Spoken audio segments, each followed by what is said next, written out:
In my opinion, Brellum is one of these best kept secret type independent Swiss brands, but I don't think they're going to stay a secret for much longer, if they even are at this point. I think more watch enthusiasts are being exposed to this brand, and they're understanding and realizing what a great value, what a nice luxury product is available in a limited nature from this independent Swiss brand that is owned and operated by a fourth generation Swiss watchmaker who has decades of experience in the industry. His name is Sebastian Mueller. Brellum makes less than 300 watches every year, and they are, again, truly limited when you compare that to other brands. Say Seiko, when they do a limited edition watch and it's 2,000 pieces, Brellum does 300 or less watches every year out of all the different models that they sell. And this specific chronograph, this Pandial limited edition day-date chronometer, was limited to 33 pieces. So very low, very exclusive. It's not a watch that you're going to see commonly posted on social media. If you go to a local watch enthusiast meetup, you'll likely be the only one wearing the watch on your wrist. And I kind of like that best kept secret type of experience as a watch enthusiast. But what I like more is getting a watch that feels like it should cost more than it does. I like maximizing my hard-earned dollar.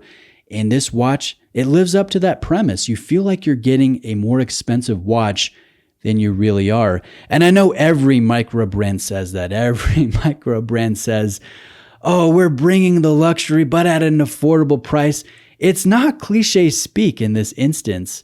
This really is sharp, down to the finish work, the detail work, the movement, the hand-assembled nature. Every person I know that has handled a Brellum, they come away impressed with the level of quality and execution. Again, these should cost more than they really do.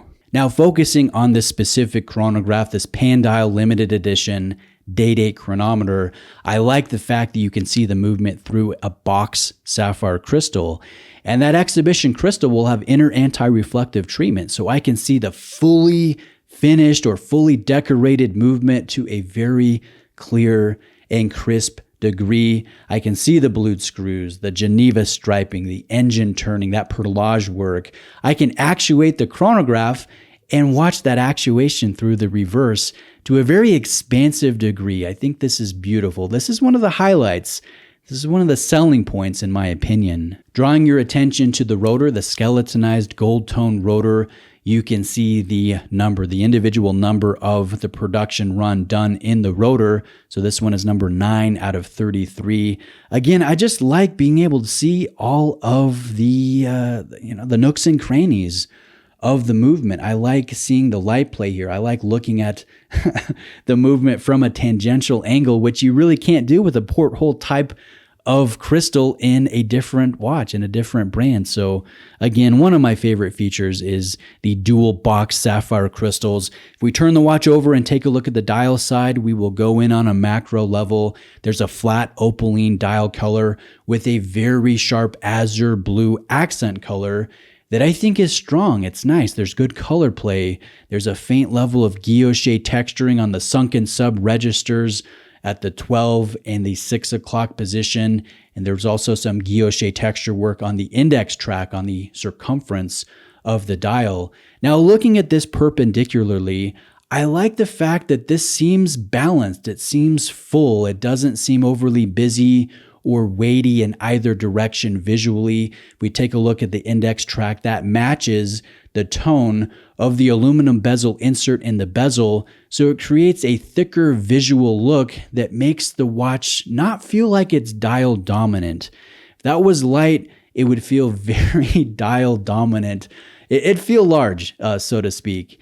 And then also looking at the way Sebastian has laid out the chronograph here with the color, we have the full azure blue at the 12 register, your elapsed minutes, and also down below in your elapsed hours. And so that creates a nice north to south line that is balanced out by predominantly white in the void or the real estate of the watch in the east and west directions. So again, overall, very balanced, very sharp. It looks great in natural light. And for reference, my wrists are 7.25 inches in circumference. The strap on the watch is a handmade Nabur Tech strap with a very soft veal leather backing. There is nice bright blue contrast stitching and a signed deployant, which is sharp. The quality is here. It wraps around the wrist nicely. This doesn't require a break-in period. My criticism, though, is if you have larger wrists like I do, 7.25 inches, I'm down to 2 additional holes and I have the floating keepers here. It just looks short. The strap is too short if you have larger wrists. But I will also mention that Brellum has included a 5-link stainless steel bracelet with a push button deployant clasp. It's not a butterfly style deployant.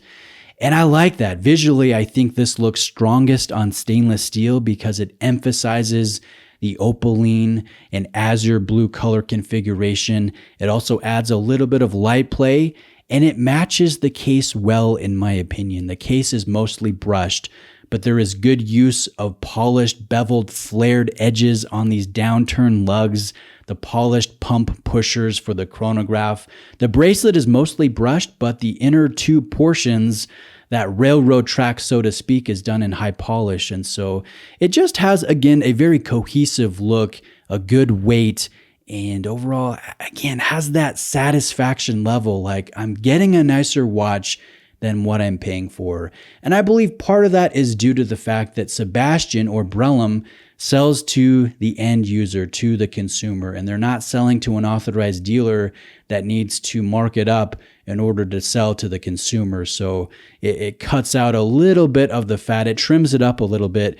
So this one retails at 2,750 Swiss francs when it could easily be close to, 4,500 or 5,000 Swiss francs, just with the level of finish, the level of quality with this Valjoux 7750 base movement. Now, just to wrap up the video, I do have to apologize. This is no longer available. It did sell out within 24 hours of release, and I was set to review this before it went on sale, but unfortunately there was a customs delay, so I just got it, and so it is sold out right now, unfortunately. Now, that being said, I hope the detail work has come across here in this video. I hope I've done this watch justice in the presentation. So potentially for future limited releases, you're exposed to this brand and you can get in within that 24-hour time frame and get something that's truly exclusive and handmade by a 4th generation Swiss watchmaker.